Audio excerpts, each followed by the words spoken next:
This 3-year-old boy realized that his dad was going to die soon. On his dad's 34th birthday, he said. The man was about to explain what death meant when the little boy picked up a candle and handed it to him. The man was stunned. He didn't know if this was an unintentional act by the boy or if he wanted to celebrate his 35th birthday with him. The man's name was Deshaun, an ordinary window cleaner. He worked diligently, and no matter how tired he was, he would always play with his son, bathe him, tell him stories, and put him to sleep when he got home. Only after his son fell asleep would he leave the room, open the cabinet, and take out various pills to swallow. Because he had a terminal illness, he didn't have much time left. Before he left, he wanted to find an adoptive family for his son, but he didn't know how to explain death to him. With the arrangement of the adoption center, he visited the first adoptive family. This couple loved country life, surrounded by lush trees and the sound of birds. They planned to get a dog, which was also his son's dream. The conversation between them went well. Looking at the spacious lawn and beautiful villa, it seemed like a good adoptive family. Suddenly, the man of the house said, "We will give our son the best education." Seeing Deshaun's expression change, the man hurriedly explained, "I mean your son." After that, their conversation became a bit awkward. On the way back, Deshaun took his son to the overpass to watch the passing cars below. These cars were heading to faraway places, some to work, some to visit friends. He asked his son if he had ever thought about living somewhere else, in a different city, a different home. But his son replied, "I like our home."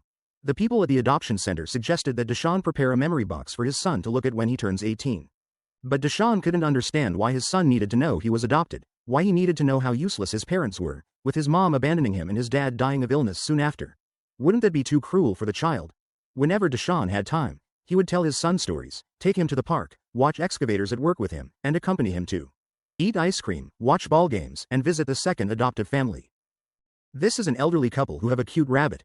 Before Deshaun could speak, the husband kept complaining about a neighbor's annoying dog that recently bit him. As he spoke, he lifted his leg to show them and reminded his son to be careful of the dog. On the way back, Deshaun asked his son if he liked the little rabbit. The son said, "I want to have a dog." This man is about to die, but he doesn't know how to explain death to his 3-year-old son. Deshaun went to his old employer Aunt May's house to ask for advice on how to explain it to his son.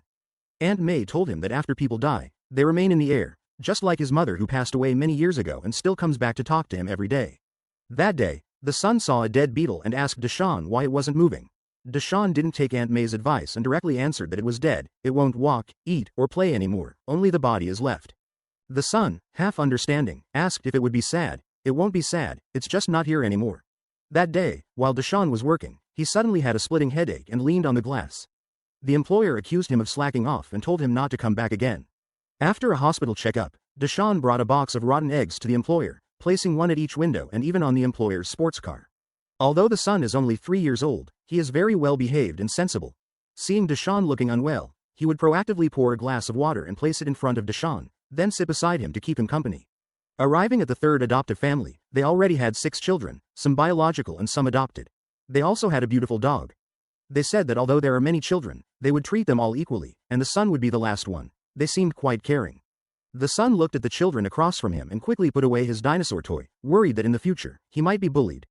Deshaun wanted to give his son to his ex-wife, but the people at the adoption center told him that even if he could find his ex-wife, could someone who abandoned her child back then raise him well? The people at the adoption center wouldn't risk the child's future. He thought the adoption process would be simple, but it turned out to be so troublesome. But Deshaun doesn't have much time left. His condition is gradually worsening. Today is Deshaun's 34th birthday. They went to the supermarket to shop and made a cake at home. The son chose 34 red candles for Deshaun. When Deshaun wanted to take the opportunity to explain death, his son handed him another candle. It was unclear whether it was an unintentional act or a hope for Deshaun to continue living. Deshaun was stunned and swallowed his words. Later, he went to the overpass alone to wipe his tears. The fourth person is a single woman. At 16, she accidentally got pregnant. Despite her family's objections, she insisted on having the child. However, the child was later adopted, and she lost contact with him. After getting married, the doctor told her she could no longer get pregnant. She wanted to adopt another child to make up for the guilt of losing her previous child, but her husband couldn't accept a child that wasn't biologically his. They chose to divorce. Afterward, Deshaun also shared his story. During their conversation, the son suddenly asked the woman a strange question. The little boy asked the woman a strange question the first time they met because he already sensed that his father, Deshaun, was about to die. Deshaun felt a bit awkward. She didn't know when her son learned the word, death. Seeing other children crossing the street alone, she thought about her son's future. Deshaun talked to Mei Yi again. Mei Yi said that even though her husband had passed away 50 years ago, they still talked every day, as if he was right beside her. Deshaun found it incredible. Mei Yi also mentioned that she only threw away her husband's toothbrush last Christmas. Deshawn fell silent. After that, his health deteriorated, and he could no longer work normally. Arriving at the fifth adoptive family, they were eager to adopt a child. For them, it was like a new journey, a brand new adventure. The son saw the fluffy rabbit on the table and looked up at Deshawn. The male host hurriedly picked up the rabbit to gain Deshawn's favor. He showed Deshawn around the room and his model world. Deshawn wanted his son to come and see, but the male host said, "Let's wait until he's older." Clearly, he was afraid the child might break it. Whether they could adopt was still uncertain. As they were leaving, the female host gave the male host a look, and they took back the fluffy rabbit. On the way back, the son suddenly asked Deshawn, "What is adoption?"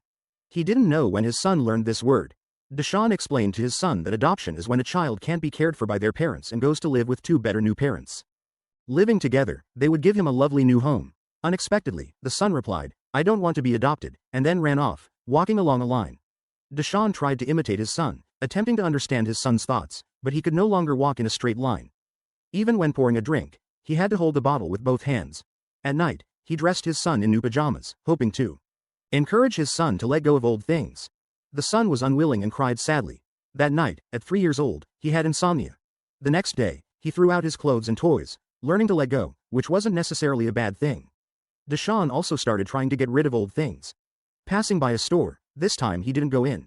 He tidied up the things in the car, and afterwards, he sold the car. He took his son to the amusement park, playing many games they hadn't played before and eating cotton candy they hadn't tried before. In the evening, he told his son that one day in the future, he would be like that beetle, leaving only a body and then exist in the air. "You won't see me, but you can talk to me because I can hear you. You won't hear me like you do now, but your heart will hear me." In the end, Deshawn still followed the adoption center's advice, writing dozens of letters to his son, putting their photo album inside, along with red birthday candles.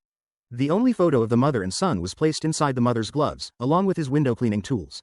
The next day, she took her son to the single woman's house. The woman squatted down to greet the son, and the son looked up at Deshawn. The movie quietly ended here. Some said Deshawn chose this woman because she, like his ex-wife, had once given up her own child. Now she deeply regretted it and would surely give the child more love. Deshawn believed his ex-wife would do the same, but the current circumstances didn't allow it, so he chose this woman. Alright, if you want to see more great movie explanations, please follow me. Bye bye.